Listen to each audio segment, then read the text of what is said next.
Hi అండి. ఈరోజు మనము బూడిద గుమ్మడికాయ పెసరపప్పు కర్రీ ఎలా వండుకోవాలో చూద్దాము. మనకి బూడిద గుమ్మడికాయ వల్ల చాలా ఆరోగ్య ప్రయోజనాలు ఉన్నాయండి. అంటే గుమ్మడికాయని మనము జ్యూస్ రూపంలోనే తీసుకున్న అద్భుత ఔషధంగా పనిచేస్తుందంట. చాలా సహజంగా శక్తినిచ్చే ఆహారాల్లో ఒకటి. ఇందులో బయో యాక్టివ్ న్యూట్రియంట్స్ దీర్ఘకాలిక వ్యాధుల నుండి కూడా ఉపశమనం ఇస్తుందని నమ్మకం అంటండి. బూడిద గుమ్మడికాయలో 96% నీరు ఉంటుంది.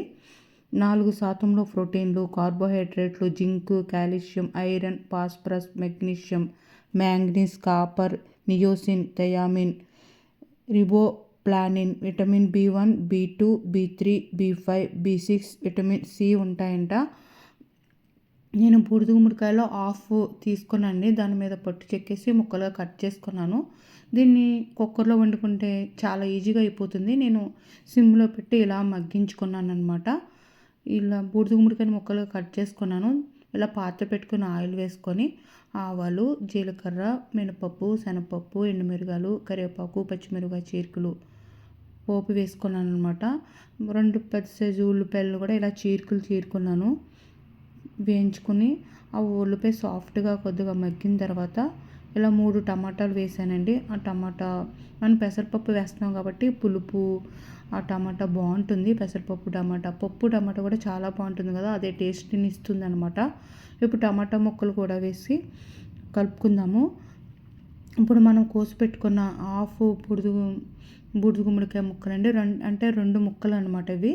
ఈ బూడిద గుమ్మడికాయ కూడా వేసి మగ్గించుకుందాము. అందులోంచి వచ్చిన వాటర్తో మగ్గిపోతుంది. బూడిద గుమ్మడికాయలో నీరు శాతం ఎక్కువ ఉంటుంది కాబట్టి ఆ వాటర్తో మగ్గిపోతుందండి.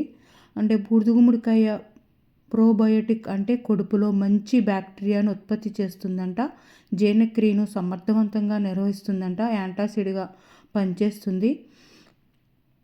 అజీర్ణం, మలబద్ధకం, గ్యాస్ మొదలైన సమస్యలను తగ్గిస్తుందంట. శరీరంలో పేరుకుపోయిన విష పదార్థాలను బయటకు పంపిస్తుందంట. లివర్ పనితీరును మెరుగుపరుస్తుందంట అండి. ఇప్పుడు చూడండి, ఇందులోంచి చూడండి ఎంత వాటర్ వచ్చిందో చూడండి. ఇప్పుడు మనం ఇందులో హాఫ్ పెసరపప్పు అండి ముందుగా నానబెట్టుకుంటాం కాబట్టి చాలా చక్కగా ఉడికిపోతుంది. పెసరపప్పు కూడా వేసి కలుపుకుందాము. బూడిద గుమ్మడికాయ రసంలో యాంజియోలెటిక్ లక్షణాలు ఉంటాయంట. ఇది నాడీ వ్యవస్థకు మంచిదంట. డిప్రెషన్, ఆందోళనతో బాధపడే వారికి చాలా మంచిదంట. మూర్ఛవ్యాధితో బాధపడే వారికి కూడా మేలు చేస్తుందంట. ఇప్పుడు చూడు, ఫ్రెష్గా దంచుకున్న అల్లం వెల్లుల్లి కూడా వేస్తే చాలా బాగుంటుంది. అల్లం వెల్లుల్లి పేస్ట్ కూడా వేసుకొని కలుపుకుందాము. యాక్చువల్గా బూడిద గుమ్మడికాయ, పెసరపప్పు ఇవన్నీ ఉడకపెట్టుకున్న తర్వాత పోపు వేసుకున్న బాగుంటుంది. నేను ఈజీగా అయిపోతుందని పోపు వేసేసాను అనమాట. ఇలా పోపు వేసి మగ్గించేసాను అనమాట. ఇప్పుడు మనం పసుపు, కారం కూడా వేసుకుందాము. కారం కూడా వేసుకొని కలుపుకుందాము. అంటే బరువు తగ్గాలనుకునే వారికి బెస్ట్ ఆప్షన్ అంట.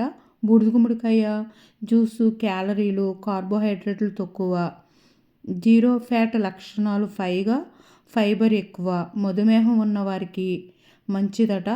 ఊబకాయాన్ని నిరోధిస్తుంది కాబట్టి గుండె జబ్బులు రిస్క్ను కూడా తగ్గిస్తుందంట. గుండెకు మేలు చేస్తుంది. గుమ్మడికాయలో విటమిన్ B3 అధికం అంటండి. శక్తిని ఇస్తుందంట. రక్తంలో గ్లూకోజ్ లెవెల్స్ను తగ్గించడంలో కూడా సహాయపడుతుంది. ఇప్పుడు పసుపు, కారం కూడా వేసుకుని ఒక గ్లాసు వాటర్ వేసుకుందాము. ఇప్పుడు రుచికి తగ్గ సాల్ట్ కూడా వేసుకుని కలుపుకుందాము. ఇది చర్మ ఆరోగ్యానికి, సౌందర్యానికి మేలు చేస్తుంది. యాంటీ ఏజెంట్గా పనిచేస్తుంది. అలాగే ఈ ప్రపంచంలో ప్రతిదానికి లాభాలు నష్టాలు 2 ఉంటాయి. దీర్ఘకాలం తీసుకుంటే లోహ మూలకాలు పెరిగిపోతాయంట. జ్వరంతో బాధపడుతున్నవారు, చలుగుణం కలిగి ఉన్నందున జలుబుతో బాధపడుతున్నవారు తినకూడదు. ఆస్తమా పేషెంట్లు దూరంగా ఉండాలంట. మరి ముఖ్యంగా గర్భిణీ స్త్రీలు వైద్యులు సలహా మేరకే దీన్ని తీసుకోవాలంట. ఫైనల్గా పచ్చి కొబ్బరి వేసుకొని కొత్తిమీర వేసుకుంటే ఎంతో టేస్టీ ఎన్నో ఆరోగ్య ప్రయోజనాలు ఉన్న బూడిద గుమ్మడికాయ పెసరపప్పు కర్రీ రెడీ అయిపోయింది. సూపర్ ఉంది, అద్దరిపోయింది అంతే. మీకు కనుక వీడియో నచ్చితే లైక్ చేయండి, షేర్ చేయండి, సబ్స్క్రైబ్ చేయండి. ఒకసారి ఈ విధంగా టేస్ట్ ఎంజాయ్ చేయండి. అద్దరిపోయింది. Thank you for watching.